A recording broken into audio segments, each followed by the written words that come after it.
Fortune 500 list?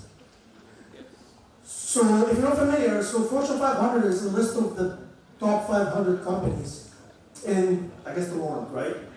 And my question, the first question is, 25 years ago, there were companies, right?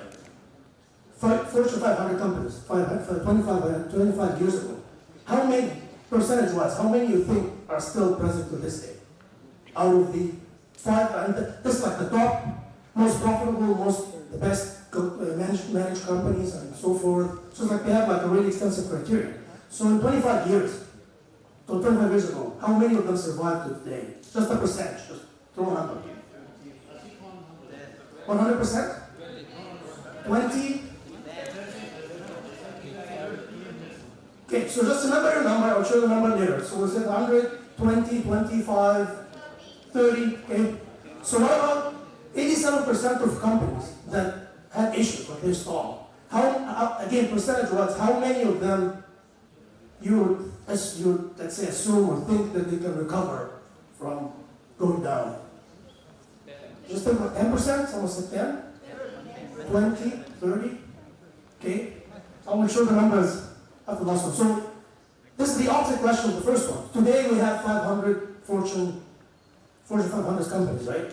Think 25 years from today. How many of them were still going to be around? Like in percentage. From today. Like think of the Apple, the Google, all the big companies that we have today. 25 years in the future, if you kind of fast forward, how many of them you think will still be in existence? Yeah, so again, it's all, no one had the future ball, right? It's just like numbers. So roughly, what we think that we are, like, they always talk about Facebook is going to be gone in like 10 years. It's like, it's going down already. But again, just to share the numbers quickly, someone said 25, it's pretty close. So only 24% survived from 25 years ago. And this, again, there were top companies back in the day, Fortune 500s. So only 25, and it's all back to innovation, right? 11%, only 11% can recover when they stall. And then 1/3, which is like 33% of the company. And again, this is just, the lights are on.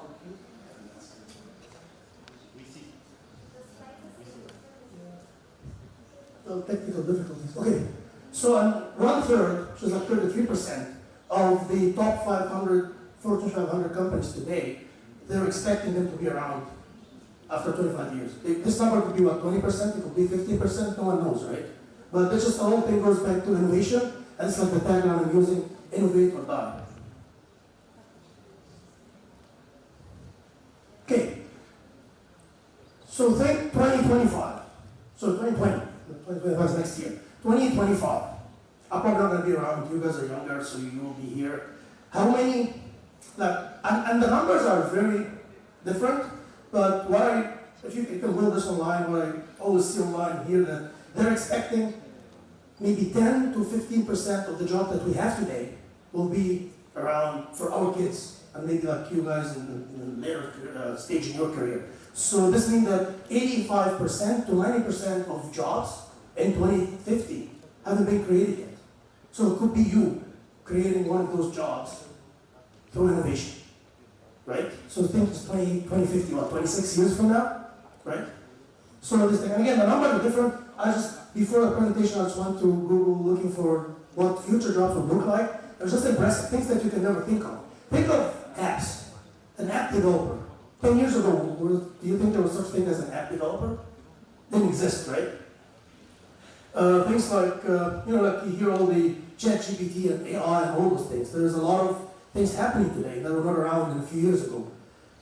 Just like in our lifetime, but again, like the app developer wasn't there. There's so many things that were not there, but now they're just like influencers, right? Like, who would have thought that you can just go online, post some videos on TikTok or YouTube and make money, right? Like, it just sounds silly, but people are making a lot of money, and this wasn't there 5 years ago, right? So it's the same thing. It's all innovation, and it's very fast-paced. So you need to really keep up with innovation and how fast it is. All right, so talking about innovation, we have two kinds of innovation. I'm not going to go through all the details, but it's more of a incremental and radical or disruptive innovation. An incremental innovation, just like in the picture, you have a better processor. If you don't recognize this thing, this is like the iPod. It was just like the very first version of like having portable music. It was more like the Discman, Walkman kind of Sony. This is like the next generation that you can take your music with you anywhere. Now it's a joke, right? It doesn't even exist. It was like, I remember having one of these maybe 15 years ago, whatever.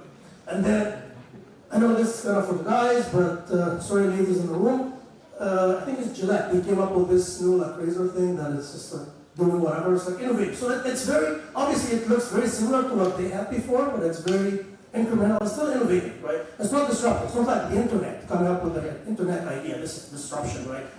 Examples here, like we just had coffee, and this coffee capsules, it just disrupted the industry of coffee industry. All of a sudden, they have this capsule thing that you use for coffee. If you recognize it, this is the iTunes. Like Apple started this thing, and it was just took the music industry by storm, because all of a sudden, instead of selling an album, 20, 15, 12 songs, now you can sell one song for $1.99 or something. It was a concept that was really weird. Now we're so used to buying the song that you want to hear. Back in the day, and it's like maybe 20 years ago, 25 years ago, you have to buy the whole thing. If you're interested in one song, you'd have to pay for the whole album to get this one song, right? So Apple are very much like this, through the iTunes, that you can pay for one song at a time. So this is a new concept. This is disruptive. And then the bottom here, you can see it's like, I forgot the name, herpes or whatever. It's a medication for cancer, breast cancer. So this was another disruptive innovation. All of a sudden, there's a cure solution for breast cancer problems, right? All right, so what are the types of innovation? Now, how can we innovate? And again, this is like another, when the screen is empty, there's like a quiz for you. So how can you innovate? Just examples. What kind of innovation that you can come up with? Innovate, let's give you like a hint. Tools, you can innovate in tools, right? Right, so battery power tools. Instead of having a long extension cord and just kind of go around and trip, now we can have something like this mic. It's wireless, it's just operated with a battery. Back in the day, you had to have a wireless mic. I would have not been able to present back in the day because I have to be stuck over there. I have two ADHD, I just like to move, right? So this is innovation, like innovating in tools, right? What else? So I just gave you a hint. So you can innovate in tools. What else you can innovate in? Our phones, smartphones, tablets, if everyone's taking pictures, this is new technology, right? Laptops were new technology maybe 50, 20 years, 25 years ago, right? What else? Process. With process, well, yeah, so that you can innovate on a process. What's an example of process innovation? Assembly line is the most famous concept. Back in the day, Henry Ford, like Ford Motors, he made his fortune just being able to optimize the process of building cars. Because back in the day, one worker would build the whole car. And he's like, no, you know what, you're going to start an assembly line and get every worker to do one part of the job. And all of a sudden, his efficiency went out the roof. So this innovation process. If you're in oil and gas, because this is where I live in Saskatchewan, this is relevant. In the Middle East, when you drill for oil, it's like really easy because it's liquid. In North America, what's called bitumen, it's like solid. So they couldn't get it out of the ground because it was solid. So you can, if you drill vertical, or this way, it just can't get it. So I guess in the 70s, maybe, they invented the new process, directional drilling. So now they can go sideways. Make things kind of possible. That's why now US and Canada, they can get oil out of the ground, because it's not like the Middle East, you just drill and pressure, you get all the oil coming up. So this is another example of process innovation. What else? Healthcare, yeah. But healthcare is a big industry, so like things in healthcare, right? So it could be a process innovation in healthcare, or like business model. You could do a business model different. What's a different business model? Uber. I know Uber is not in Tunisia, but you probably Bolt, something similar. That's who thought you would have thought that you can just use your phone to order a car to pick you up, like a taxi thing, right? Back in the day, you used to have to kind of, stand in the street and try to find a cab. So this is like a new innovation in the model itself. Market innovation. So what is market innovation? My go-to example is baking soda. You know baking soda, right? So baking soda was such a new product back in the day. And I remember reading the story when I did my MBA. the marketing executives were trying to come up with bigger market share because it was just cooking, baking sodas for cooking. It's just so lame, right? But then all of a sudden, I don't know who was someone very creative. I hope he made a lot, or she made a lot of money. They start coming up with new applications for baking soda, for fire extinction, personal hygiene, what else? Disinfection. There's a whole bunch of new applications that they created new markets. Instead of selling baking soda for cooking, all of a sudden they're selling the same product for multiple applications. Like they created new markets. And this is like market innovation. You can have an existing product and sell it to a different market, find a different application for something existing, right? Do I cover all of them tools? Oh, selling. You can even innovate in your selling process. E-commerce, right? You go online, you have like Amazon, eBay, whatever. I know that countries have different platforms for selling, but I guess Amazon is everywhere. It's the same thing, right? 10, maybe 20 years ago, there was no such thing as you go online, order something from across the ocean, and then it just shows up at your door, right? There's just like innovation. They're selling the same products, pretty much, right? They didn't invent new technology or anything, but it's just the way that they sell their products to consumers, right? I think I covered everything. So, anyone familiar with this saying? Necessity is the mother of invention, right? So, my question to you, what would drive innovation? Why would people innovate?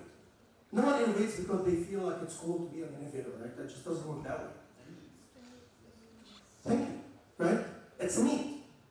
This is why the wall in Berlin, when they were taking it down, people were just, they had a need. They need to be innovative, to get to the other side, get their loved ones on the other side of the wall. Right, so definitely there's a need. If there's no need, there's no innovation. Again, because you can just innovate because it's cool. I mean, it's cool to be an innovator, but it doesn't work that way. You need to have a reason, a need that drives you to innovate.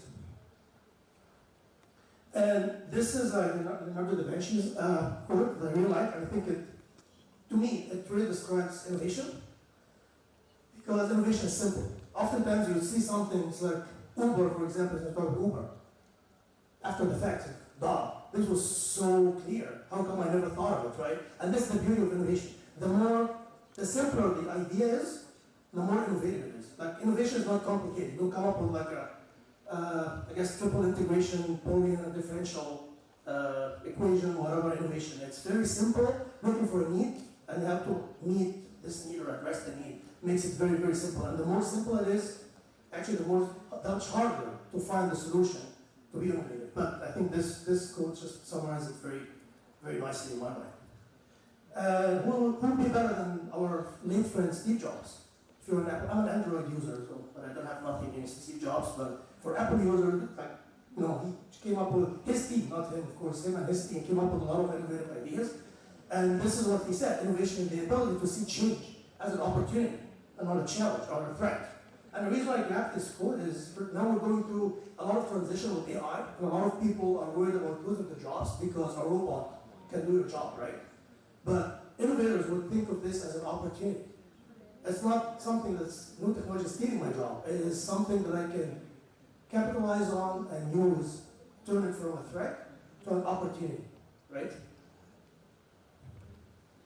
I like this joke, or meme. This guy obviously is very innovative. He was thirsty, so he wanted to get some water. So you get the point, right? Innovators, entrepreneurs, they always they take an adverse situation and turn it into something favorable. Like it's kind of really, really bad, but all of a sudden this guy's having a nice cup of water. Maybe get some coffee or tea, right? So this is the idea, to give you the idea of what it is. So what are the sources of innovation? Where does innovation come from? It's like the innovation finder I'm calling it. Any guesses? I don't want to take too much time because an hour. But the first thing I can share is serendipity. What is serendipity? Like aha moment kind of thing? It's like, all of a sudden you realize something that has been there for a long time, but you never really, I guess, connected the dots kind of thing. Anyone knows Friends? I'm a big fan of Friends. It's just like, it was out there when I was in high school. It gives you my age, right? And if you know Joey, our friend Joey, he is very popular. This is like, when you're like, so here's something for the first time, and all of a sudden, the light bulb turns on, and Now it makes sense. This is kind of innovation. Anyone knows this gentleman, George Domestral? So he's a Swiss engineer, and he gets credit for inventing. He started Velcro, which is like the adhesive, hook and a looper hook kind of thing. And just examples of what he invented. I'm sure you would recognize this like in clothes, hats, even like Apple watches. They use, gloves. Velcro is like his trademark that he invented that was started back in 1941. I guess shoes is a very popular application, right? Wearing sandals. He just invented this whole thing. How did it happen? You can guess how he found out about this thing. So in 1941, he went for a walk with his dog, Naka, in the Alps, Swiss Alps, right? And he was walking. There's like to the right side of the, I guess my left, your right, of the screen. There's burdock seeds in the Alps. And they started getting they clung on his wooden socks and his dog's feather. And he started wondering why the hell this thing is getting so clungy, so sticky. And he turned this adverse situation from something really inconvenient to inventing this very useful application or innovation for us, like the Velcro, like the hook and loop kind of fastener, right? So think about it. How many people would have went on the same walk, had the same experience? Those seeds getting stuck to their clothes or their dog before him. Thousands, millions, right? But just him, just like the aha moment. He noticed something that no one else noticed. And all of a sudden, he started a very successful business that is still going on to this day. Right? Unexpected occurrences. Something that you're not even planning for. And I'm using two examples here. Viagra and Botox. So, you guys know Viagra, right? I'm sure you heard of it. So, Pfizer came up with this thing in the 90s. And when they first started testing Viagra, it was meant, like clinical trials, it was meant for hypertension, like high pressure, and angina, which is the symptom of ischemic heart disease. This is their plan going to clinical trials. And then they noticed something that just happened. On their male patients, they found this like sexual arousing, it was something that they were not planning for. So now Viagra, they turned into erectile dysfunction treatment. And it was so massive in the 90s. I know most of you were not there, but I remember I was really young and heard about Viagra. I didn't even know what it meant, but it was so big everywhere. It doesn't matter what country you are. And to give you an idea of how big it was, within 3 months of launching, they made $400 million. And over the 20 years, 20 years, it was roughly $1.8 billion US annual sales.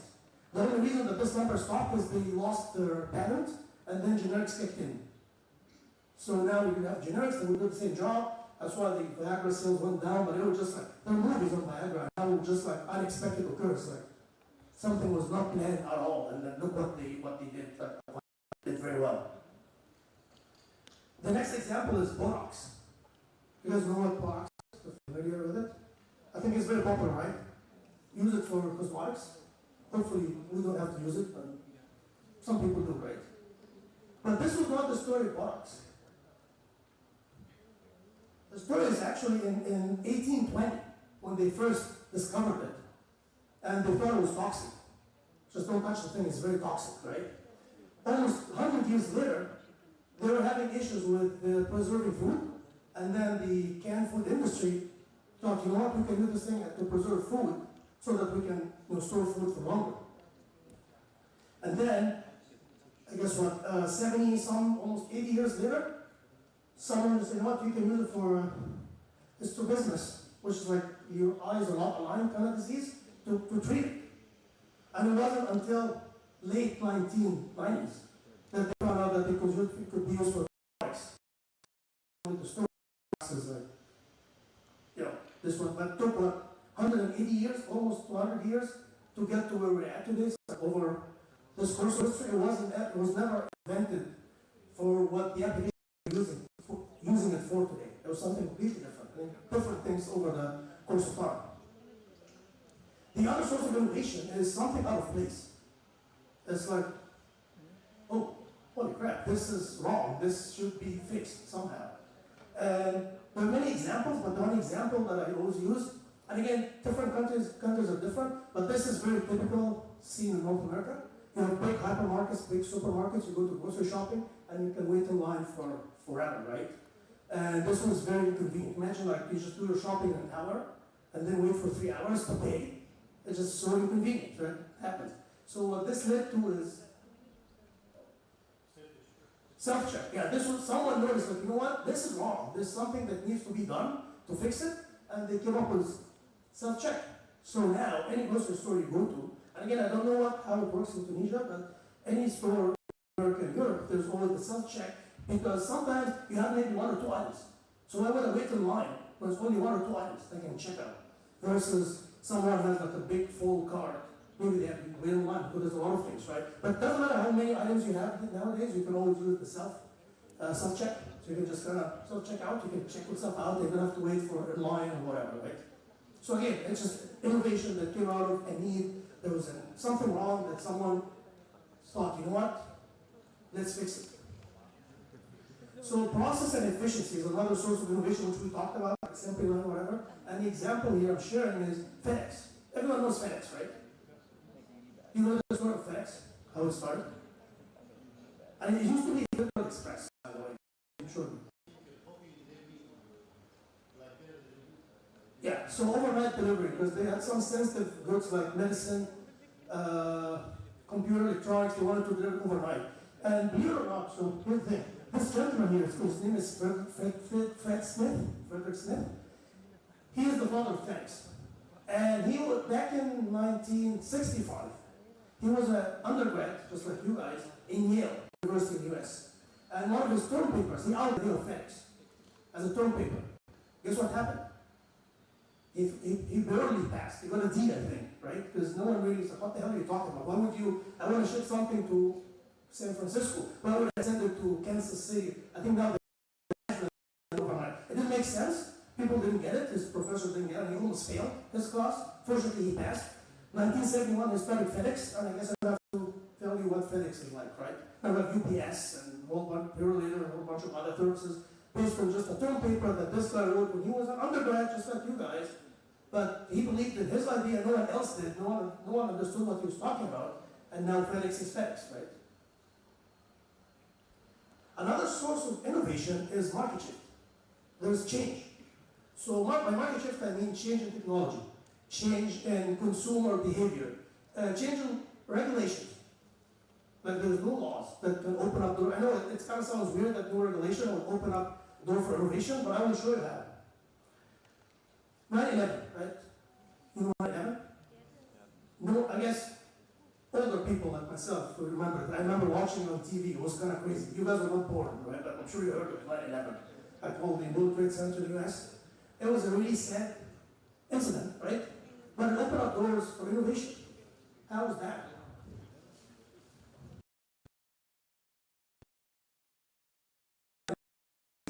But look at what they have. They have body scanners.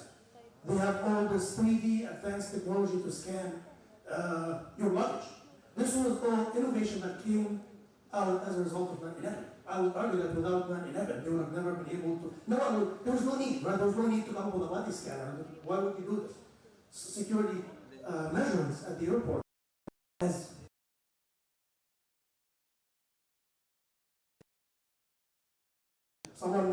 people made a lot of money, and they're still innovating, doing more stuff. Now we're about biometrics, and how eventually you don't need a passport, you just can walk through, and all the machines will just know where you are, and then you just walk through. Again, it's innovation that came out of a need. This is another example that is kind of interesting. It's Canada. Do you guys cannabis? Okay. Yes. This is a good thing or a bad thing. Anyways, so back in October 17th, 2018, the government of Canada decided to legalize cannabis. I don't consume cannabis, in my disclaimer. I don't smoke weed or whatever, but I have a lot of friends who do. I know you're thinking, you remember the date, because October 17th is my birthday. So the running joke between me and my friends is like, you know, man, it's a sign. We need to start smoke weed. I haven't, but it's just like, you know, this is the thing. There are some cannabis, weed, legal, and shops popping up all of a sudden was one day, they will put you in jail if you're selling. October 17th, this is my gift for my birthday, what they did is, hey, you can just open up shops and sell it and just get people high and make money off it, right? So that's the thing, it's just a change in rules and regulation that all of a sudden brought a lot of innovation. Maybe not the right innovation, but it's just an example that was like funny. And this thing is like, yeah, man, you start smoking weed. It's like, I'm not going to do it, too old for this. Just the government of Canada picked the right day out of 365 days. I mentioned consumer behavior change. What is common in all those industries in the picture? What's the common thing? Environmental, sustainability, environmental friendly, right? All of them, they're different industries. But maybe 15, 20, 30 years ago, people didn't have the same, I don't want to say interest, or maybe appreciation of sustainability. So these industries would have never been, that's the reason they never came into existence back in the day, because consumers didn't really care that much when it came to sustainability and environmental friendly product. But now, those industries are, everyone's familiar with organic food, electric vehicles, and wind power generation and solar, because there was a change in consumer behavior. All of a sudden, people are willing to pay money, more money for an organic product than just like a regular food that you buy from the grocery store, because it's just more sustainable, right? So again, this is something that happened because of a need. It was driven by consumer change. Technology, I guess, is an easy thing. Technology change, we have laptops, we have cell phones, all this new stuff that we have. It's all technology changes that we never had before, right? So just like an example of market and innovation. That could be a source of innovation. The other example is different. This is a big problem in the US, obesity for kids. And it's a sad problem, but again, just like the 9/11 example. Healthcare companies are working on solutions for obesity problem with kids. So yes, it's really bad for kids, but there's room for innovation. If you're in the healthcare business, if you can come up with innovation, things to solve this problem, you'll be making good business and a lot of money. Do you guys know baby boomers? Right? I don't think it's a big problem in the Middle East. Born in Cairo, and I recognize this flag, by the way. I don't know who put it there, but I just noticed this Egyptian flag. But in Europe and in US, Canada, North America, there was a big baby boom, like the babies were born at a much higher rate right after the Second World War. That's why it says 64. And if you think of the dates, those are probably your grandparents or maybe even older. Those individuals are getting into retirement if they haven't already retired. Like if you're like on my younger age, like 46 kind of thing, they're getting really close to retirement. And what is this doing in North America and Europe? It's stressing an already stressed healthcare system. Because fortunately for most of us, it's not the case all the time, but most of us, we are healthier when we're young, so you pay for healthcare, but you don't really need it until you get to a certain age. And this is a baby boomer now. They're all retiring and stressing the system that's already stressed. So this means there's an opportunity for someone in the healthcare industry to innovate solutions and come up with a way to solve this problem. Again, it could not be an issue in your country, because this is like Western kind of world problem, but if there is like an old, I guess just senior population issues in your country, this could be an opportunity for you to innovate and come up with a solution for it. Robots. I know it's like this group probably is something dear and near to your heart. Not the case today, but many, many years ago, which country was the top country when it came to robotics? Japan. Who said Japan? Who said Japan? Right. You know why? So now it's not the case. Everyone is building robots. I'm sure you guys, some of your groups are in the robots, right? But back in the day, what the Japanese noticed is their higher education system. There was a big change in the trend in demographics, and they started losing blue-collar jobs. You know what blue-collar jobs is? Like more like hands-on jobs, like labor jobs. So they needed to innovate and come up with robots to cover the shortage, because the high school students, they stopped going into industry, or I guess technical schools, just being labor.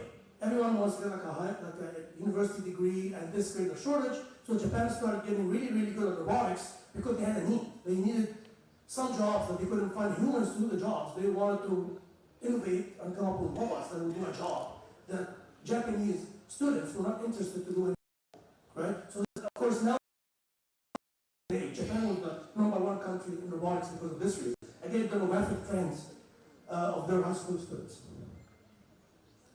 Perception is another big thing. So perception is how we see things, right? And perception is interesting because it doesn't alter facts. It just one example to give you how you can innovate through perception. You guys know this? It's like a Q barrier built, a retractable Q barrier. And I believe Disney invented this back in the day, but you see it a lot like at airports. So India had a very interesting experience at border control because lines were crazy. And I walked into the hall, I was like, holy crap, I'm not going to ever get into Tunisia because the lines were just insane. But because all the lines were like just straight lines, what this does is a perception. You know, airports, have you ever thought why they have like a zigzag kind of thing? You have those barriers and they kind of go in zigzag. It makes you feel that the line is not as long as it is, because think of it, if you're lined up from here to the outside, like the other side of the street, it looks really crazy. But if you kind of like zigzag through this invention, all of a sudden, it's like, you know, your perception, it's the same number of people, same time, but it's perception. And this is what Disney did, because what they wanted, the last thing Disney wanted is when someone go to a ride, it's like, oh, you know what, this is so busy. I'm just going to come back here. They want you to be in line. So they have to come up with a way to make people think, it's not, you know what, maybe it's not as bad. Maybe you can wait for 10 minutes to get on the ride and have the kids happy, especially when kids are, you know, want to go on the ride. So this was the whole thing.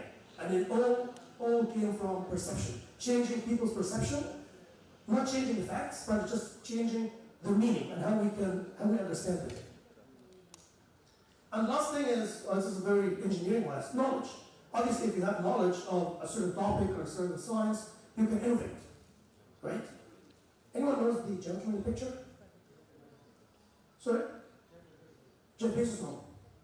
Not Jeff Bezos, sorry. Jeff Bezos is... I don't know if he looks like him, but how many computer scientist students here in the room? You guys should know this guy, because he's the kind of the reason for your existence. Sir Tim Berners-Lee, he is the father of the World Wide Web. He invented the first kind of server protocol for www. If you look him up, Tim Berners-Lee, sir. And so he's the first engineer who ever wrote whatever the server thing, I'm a core system guy, but this is what he did. And he's considered the father of the www, just pretty much like the internet, right? So he started this whole thing in I think 80s or something, and all of a sudden, we don't even know him anymore, but he's the one who came up with the first server ever, the communication, whatever. So obviously had some knowledge that other people didn't have, and this is how he was able to innovate as well. Any questions so far? Are you guys enjoying your sleep? Yes? No? Okay, I'll take this as a compliment, although I don't really believe it, but that's good. Thank you. So now I want to move to culture, and how culture impacts innovation. So again, this is our friend Peter Drucker, and he said, culture eats strategy for breakfast. So if you don't have the right culture, innovation enabling culture, you have a big problem. And that's why a lot of companies go under, because executives always talk about, you know, it's guaranteed. If you ever listen to any of the executive, reports, what they do for Wall Street, their annual reports, or quarterly reports, they always talk about innovation, how innovation is important.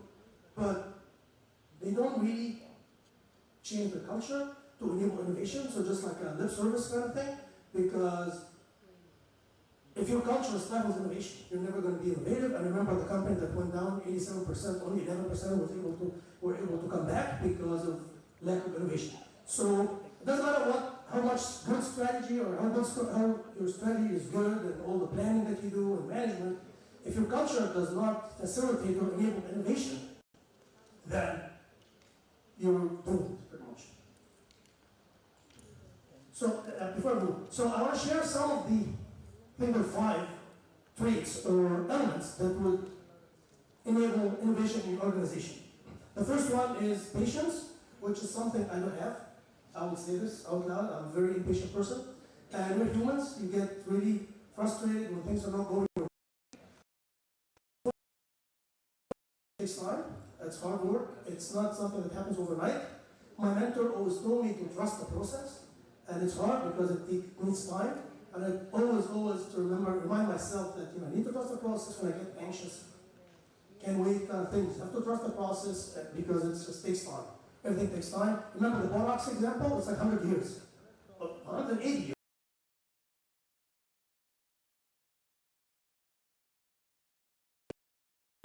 But usually it takes time. It takes a long time to get to where you want. So patience is very important to be very patient. Trust. Would you trust this guy? This is like your regular kind of salesman, car salesman kind of guy, which you never trust, by the way. But it's important to trust.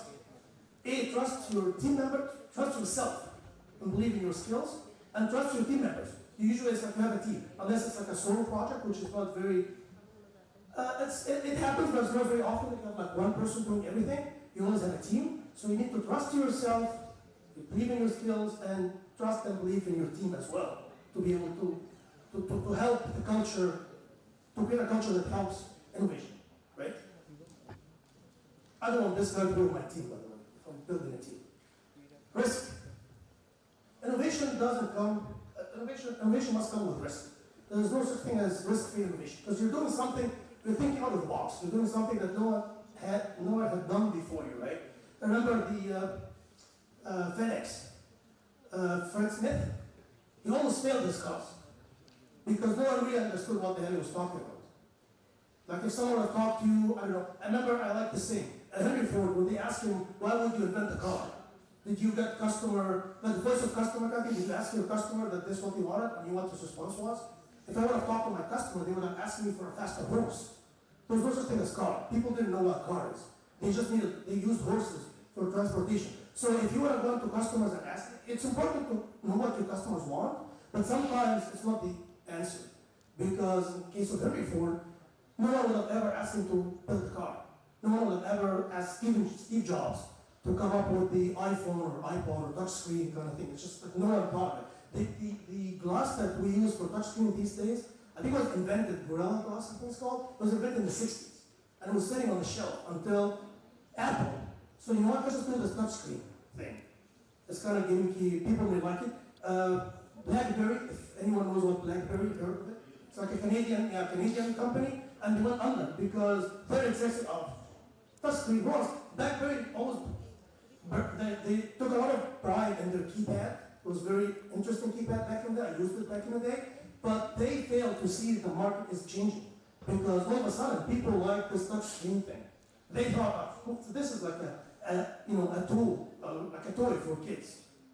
And guess what? BlackBerry's gone. They just don't exist anymore. They filed for bankruptcy a few years ago. So there's a lot of risk is involved with innovation, but you don't take risk without, I calculate risk, without like studying, knowing your market, doing research. You just don't just start jumping off this cliff like this guy. It's like, you know what, yeah, I'll just learn how to swim as I go. You have to, take risks, but calculated risks. And sometimes you just take a big risk. But again, it goes back to trust, believing in yourself, your skills. Really, it's just like Mr. Fred Smith, FedEx. He just believed that, because someone else was like, you know what, my professor said this is almost a failure, I should just dump this idea. He really believed in his idea, and he did it. And we know what FedEx is, right? Back in the day, no one believed in his idea. So this one, he took a big risk to start this business, right? But he calculated risk, he believed, really, truly believed in his idea, and this idea has what his idea was offering in terms of solving a problem, right? You guys are too young. This movie came out when I was really, really young. I watched it here. Risky Business, anyone is, I'm sure you know Tom Cruise, right? Everyone knows Tom Cruise in this room. So this is a very classic, it's a good movie. And I don't want to spoil this movie, but if you haven't watched it, I would highly recommend to watch it. It's very entrepreneurial. Again, I'm not going to spoil it, but Tom Cruise was facing a challenge in a movie and had to come up with an innovative solution for the problem. I don't agree with what he did because it wasn't like we can just debate on how ethical it was, but he did it. And it's an interesting movie, so you just have to watch it to know what I'm talking about. But it's risky, but it's a good movie, classical movie. And again, it talks about how he can, he was met with a very adverse situation, and he had to come up with unorthodox solution to the problem. Next trait is openness. You have to be open to new ideas, right? Like, again, oftentimes innovation, you have to pivot. You start here, and then, I can fix this idea, make it better. So like pivoting all the time to get to where you would like to be. So you need to be open to ideas, feedback that comes from your team members, from your customers, friends, family. You just can't be like, you know what? I'm going to do it this way because this is my way or the highway kind of thing. You're not going to be, most likely you won't succeed. You need to be open to new ideas and shifting or changing your direction and be flexible as you go. Last trait is questioning. Remember, we're talking about culture. Like have an open culture, allow people to share. Same thing. If you have a dictatorship kind of culture, people won't be willing to share the feedback, which is really bad. So you need to allow people, you need to question your hypothesis, your beliefs, because sometimes you think this is the right way, and then if you start thinking about it, brainstorm, you realize this is not really the right way. There's a better solution, right? So you need to question your hypothesis, your theory all the time, and allow your team, people working with you, your customers to question, and don't take it personally. Some people will take it personally when you're quite, you don't trust what I'm saying kind of thing. This is not the right mentality for an entrepreneur. Is you need to always make sure that you question yourself and allow people to question your ideas, because oftentimes you will come up with great ideas from other people. Just like sometimes when you even, it's just like right there, just like when you read something, you guys write essays, right? Term papers for school, right? Can you proofread your work? Because you're just like writing something for so long, spend so much time on your paper or your report or essay. You just don't see what is so obvious. Someone walk into the room, it's like, hey, this is a typo here, this is wrong, and it's not that they're smart, it's just the fact that this thing has been like looking at it for so long that your eyes cannot see all those problems anymore. So you always need a fresh look, fresh eye to, so someone from the outside to help you see things that you cannot see, because it's not a problem in you, it's just the fact that you spend so much time, you got so consumed into it, you can't see it anymore.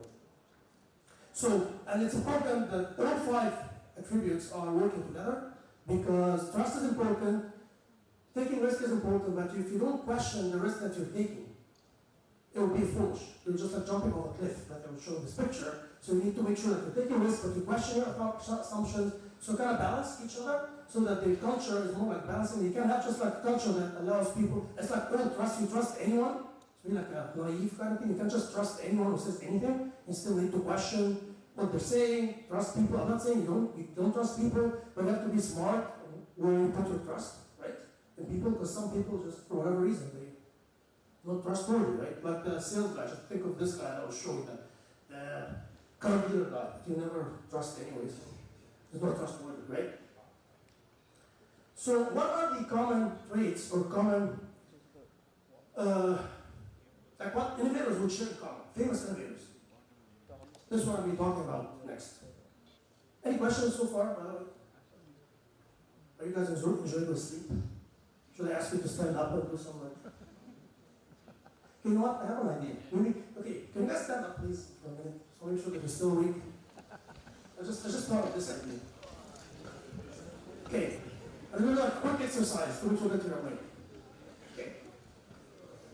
So I want, do me a favor, half of the room will hold their hands like this. Okay? And the rest of the room, the other half, will just hold them closer, please.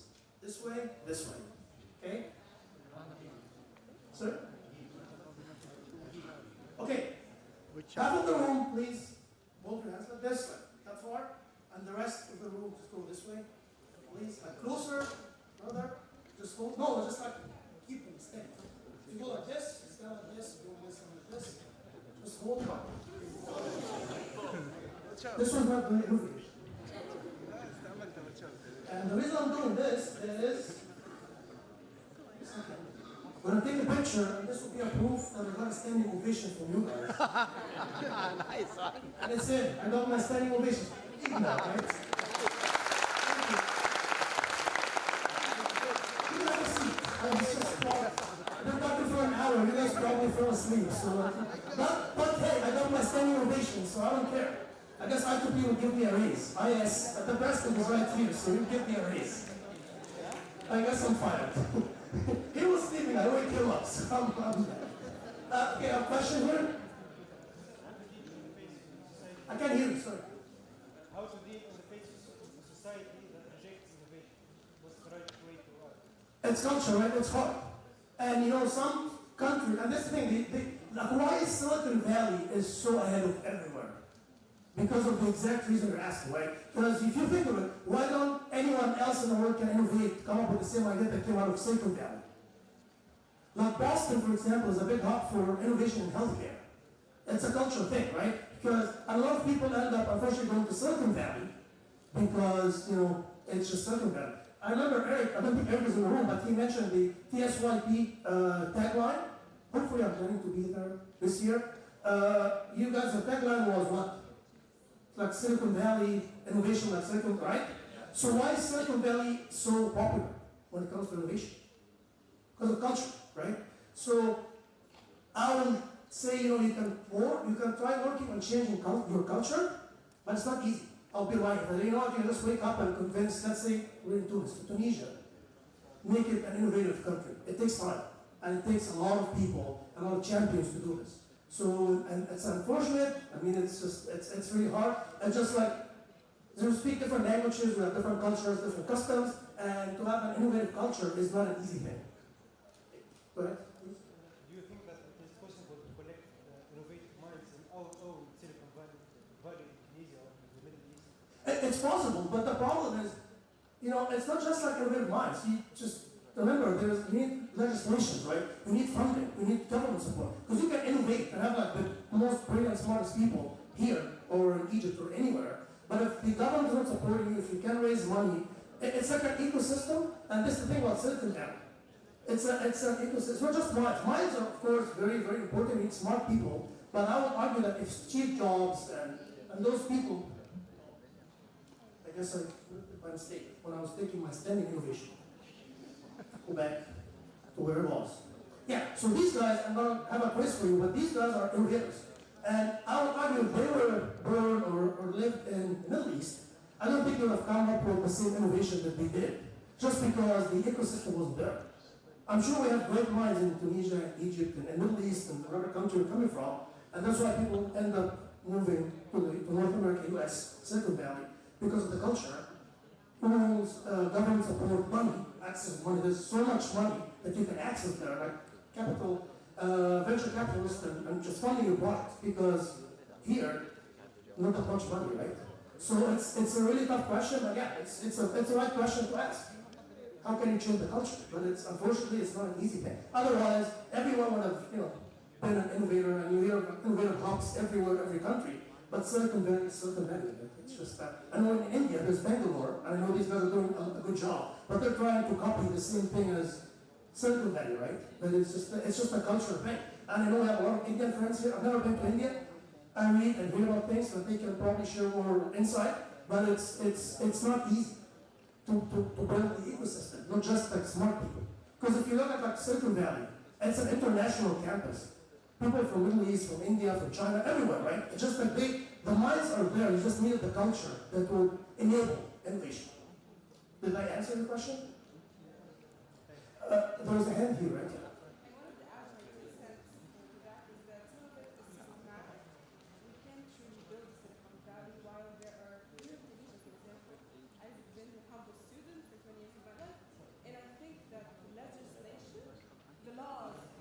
Government. Are not like, and there's not really an effective way to change that, which is why most young people opt Leave. to leave. It's horrible. It's frustrating, I know, and that's the thing. I wish it was like you have the magic wand that you can change it, make it innovative.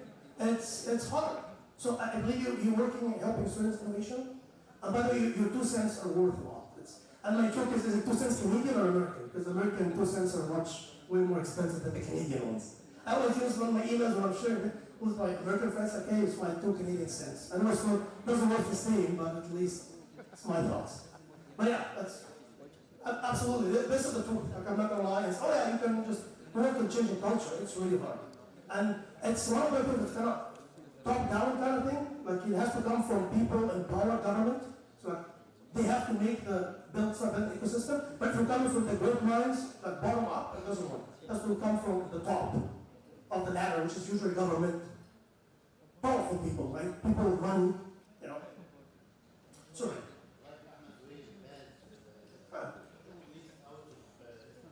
I left my country too, but it was good of them. That's okay. Yeah, it's like, yeah, same thing. Any other questions?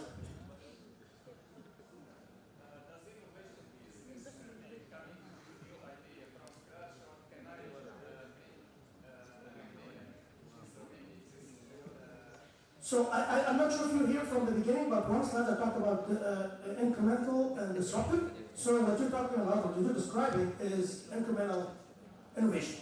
Taking something and making it better.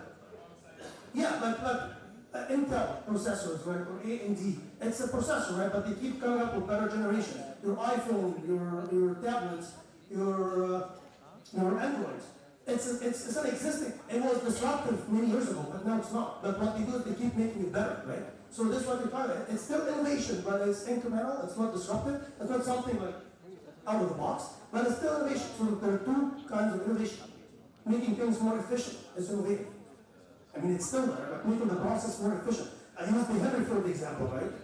They were building cars, but he made it so efficient and cheaper. So this was innovation, but it wasn't, coming up with something brand new. It was something making what's in existence better, more efficient. Did I answer your question? Cool. Right, I guess I need to move on. We're running out of time. So here's my quiz. Do you guys know people in the picture? These are famous innovators, and you'll be amazed if you, you probably know them, but you don't really know them. So let's start with the top left corner for you. Do you know who these 2 gentlemen are?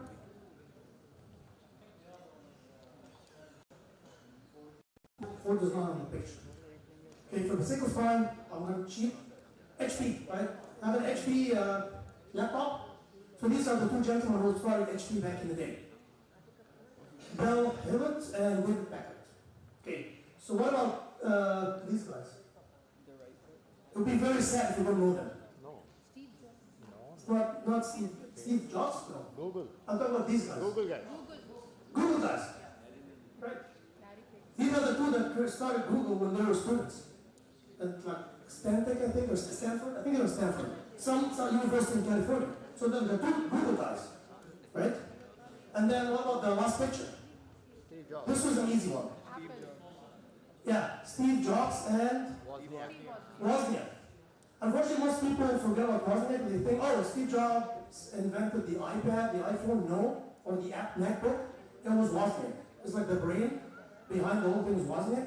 And some people say, Steve Jobs kind of stole the great ideas, invention of Wozniak. But this is not how you should look at it. And Wozniak said it after Steve Jobs passed away. He obviously, he recently got the highest IEEE medal for engineers, whatever. He's a brilliant guy, but he's not a salesperson, he's a business person. So, and he said, all my ideas would have died in my basement without Steve Jobs. But the drive that Steve Jobs had and the way that he was pushing people, he was a terrible person, by the way. I knew people who worked with him and they hated him. But he was able to get the best out of people. He was able to push people to go to new frontiers that they never thought that they would be able to get to.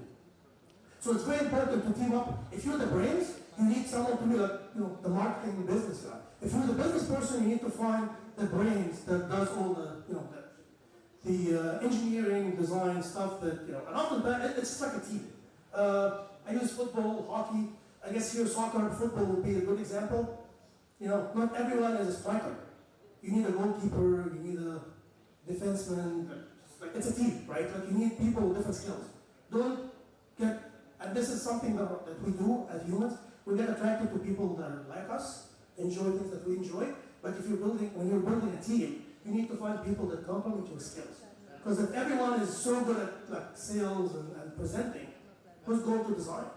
And the thing, if everyone is a geek and they can design things and just build, like, have great ideas, but if they can't convince people, they can't sell it to people, they're just going to end up dying because you can't just get people to buy into your ideas, right? So you need to find people that complement your skills.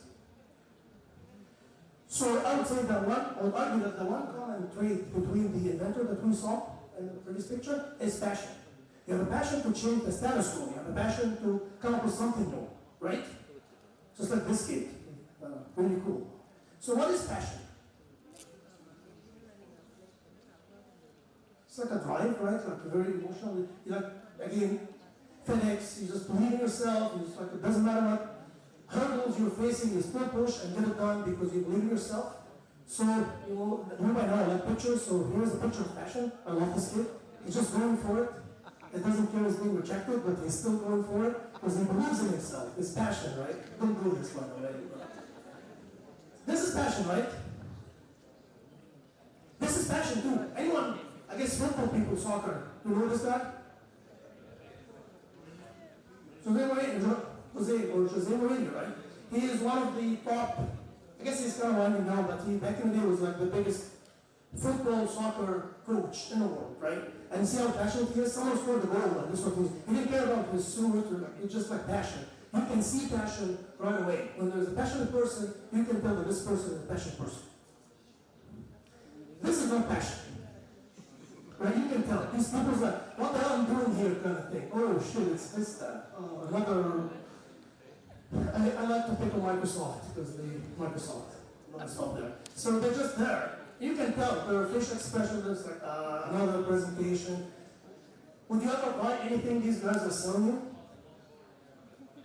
Yeah, it's like, why am I here kind of thing? Oh, I guess my boss asked me to be here because they're paying me to be here, but I don't care. And this is not passion. You need to be a passionate person for an entrepreneur. Question or no? Sorry, I thought you were in your head.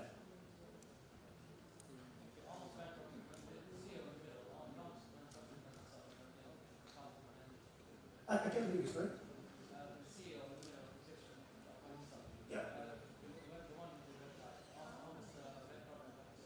Oh, I mean, this guy, just didn't care.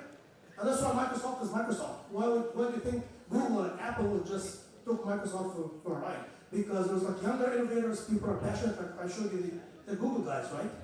They were just out of school, university, and they're just so passionate. Microsoft is a big machine, and you always compare how terrible or how good of a presenter Steve Jobs was, Apple, compared to Bill Gates. And Bill Gates was terrible. And Bill Gates gets credit for having generation of people sucking at presenting because they created PowerPoint with all the bullet lists and all the scrap. And you see, don't use bullet lists at all, no text on my slides. But that's what Microsoft did to all of us. They created PowerPoint, everyone's using it, and somehow they instilled into your mind that you need to use text on your slides. And they have all the silly rules, no more than 7 bullet lists, whatever, and I'll say 0 bullet lists. It's just that no one remembers text. And the thing is, if I'm talking, you can read what's on my slides way quicker than how my explaining it. And once you finish reading, you lost interest. So just make this is another advice, off topic, but just try to make your presentation interesting to people. And now you know my trick. If they're falling asleep, just make your standing ovation and then they wake them up. Okay, so how to become an innovator?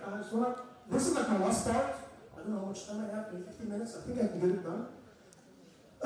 This is a book here that has 5 behaviors that's like the innovator's DNA. And there's 5 behaviors: questioning, observing, networking, associating, and experimenting. I'll go through them quickly, but welcome to read the book if you want.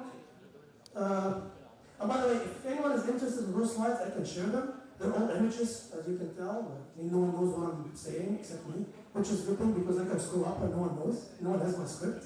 That's all I do. So yeah, this is like an interesting book.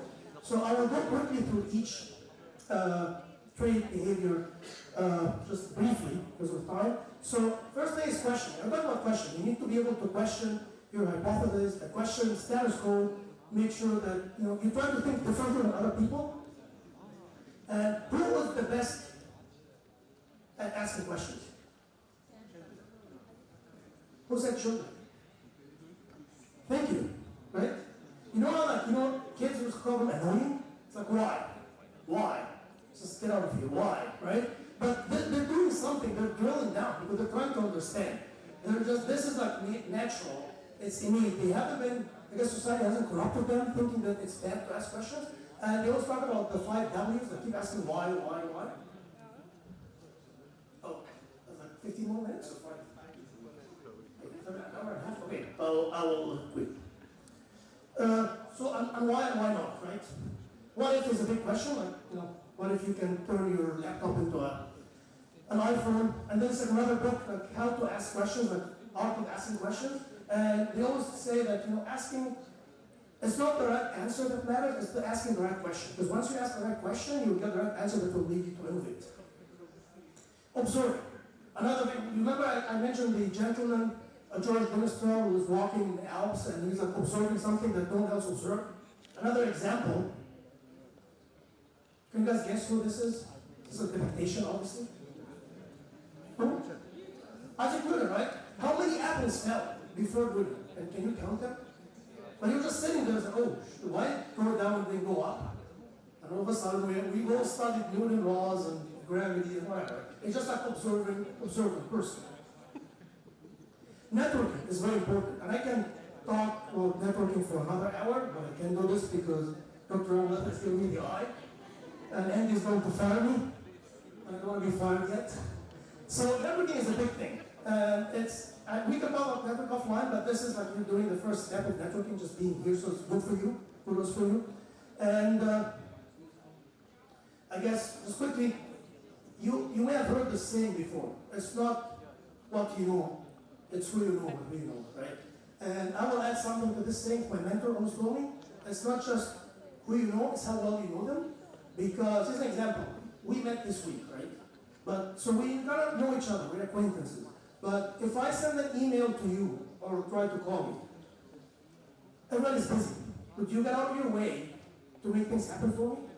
This is kind of requires how well you know people, right? So when we know each other now, I went to a conference when I was younger, and just people like gurus kind of thing, and all of a sudden, now I know them, and I can pick up the phone, send a text message, and they respond right away. But back in the day, they didn't know me well enough, so they won't answer, right? And I was doing my research, and I posted an American author, and she said something similar. It's who knows you? Just kind of along the same lines of what my mentor said, how well people know you kind of thing. This is kind of part of networking. Association, and inventors, entrepreneurs are very good at putting pieces together, associating things together, like connecting the dots, seeing things that we don't see. Our brain is not linear, and the problem with engineers, like all of us in the room, we are more left-minded kind of inclined, to learn logic, whatever, but creativity is on the right-hand side. As an entrepreneur, you need to think both. Use both sides of your brain. And if you know like biology, this is how the brain grows, it creates new neurons, new connection, which is what we need to do in our social life, make new connections as you go. Sorry, I'm going quicker.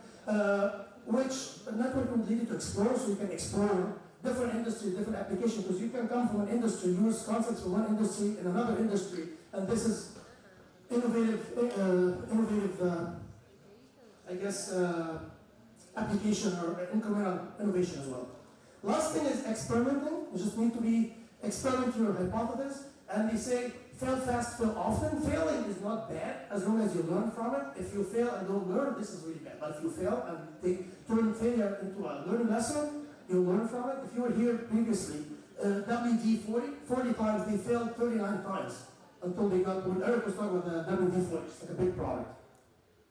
And again, our friend Steve Jobs talked about, it's important to fail quickly and adjust your invention, work on something, don't waste your time, kind of thing. Engineers, we are perfectionists, which is unfortunate because this is how we're wired, but sometimes I like this saying, done is better than perfect. Sometimes good is good enough. You don't have to wait. Again, another great saying from a mentor, you don't have to wait for all the traffic lights to turn green. If you're home waiting for all the lights to turn green, guess what? You're never going to leave your house. You need to leave your house and hit a red light, obstacles, and adjust as you go. I guess I don't need to introduce Dropbox, right? We all know Dropbox. You know what was the prototype? Back in the day, there was a video. They created a video. It's like, we have this idea. And they floated the idea out, got feedback from people, and created the company Dropbox. So they did not build the whole application kind of thing. It was just a video. And they wanted to get feedback from people. They took it, they built it, and yes, I think Dropbox is Dropbox, right? So hopefully you got something valuable out of this kind of presentation. Again, Peter Drucker, I like to quote him. He talks about, it's not, entrepreneurship is not science nor an art, it's a practice. And this is what I was trying to emphasize. It's a process. You have to keep working hard. It's working really hard, not just inspiration. It's not like you go to bed and wake up and sometimes, oh, I have a great idea. Kind of thing. It's really hard work. And, again, innovation, it's a process, so enjoy the journey and embrace the possibilities. Thank you.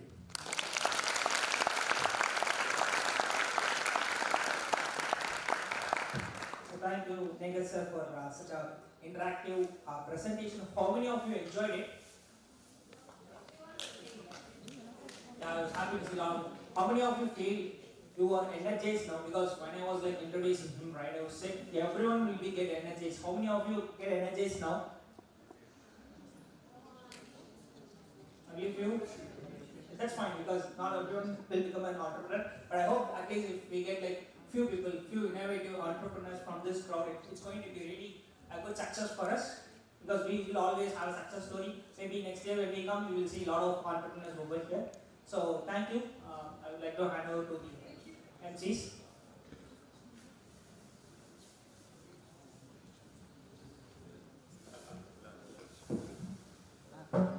Thank you, speakers, and thank you, Abdul. So now we move on to the next important session, lunch break.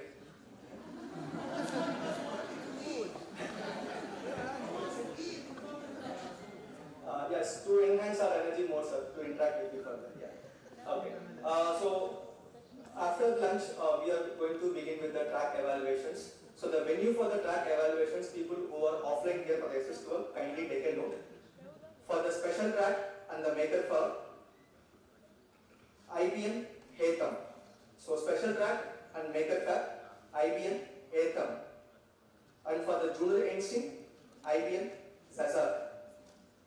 Junior Einstein, IBM Zazar. And for innovation challenge, science and actuality.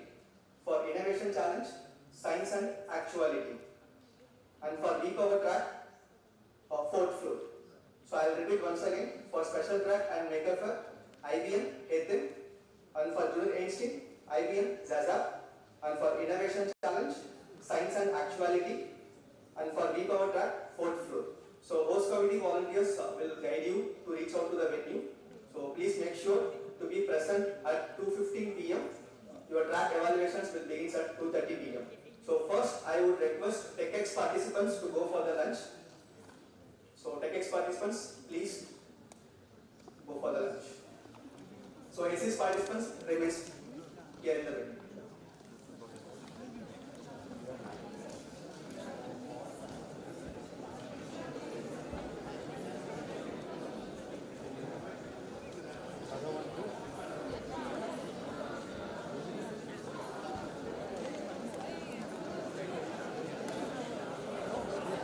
So once again, YESIST12 participants, please remain the auditorium.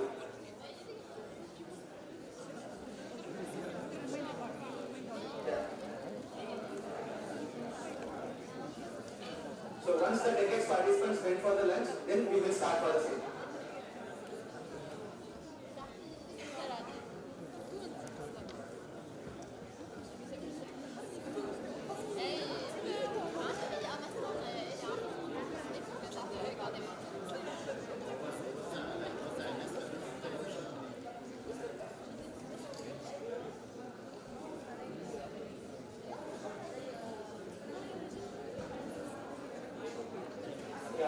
YESIST12 participants, kindly start for the lunch.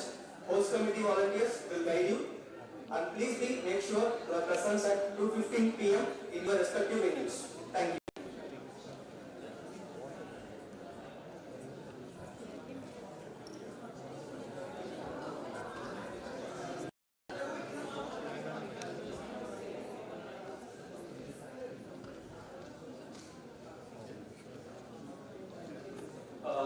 YESIST12 participants for lunch.